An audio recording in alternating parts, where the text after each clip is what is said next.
At ito na naman ang bubuhusan namin mga ka-installer. Dito muna tayo sa sarili nating bahay gagawa. At merong biyaya si Mrs. kaya ito, magbubuhos muna tayo ng poste dito. Medyo matagal na tenga. Ayan o, 3 10mm ang poste lang na ginagamit ko. Kailangan magtipid para sa makagawa tayo na mas malaki-laki.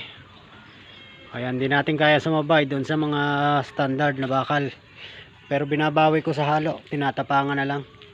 Ayan, tapos ang ring na nilagay ko ay C-bar lang, 10mm din na 25 cm ang haba ng putol niyan. Tapos may bench siya ang kabilaan.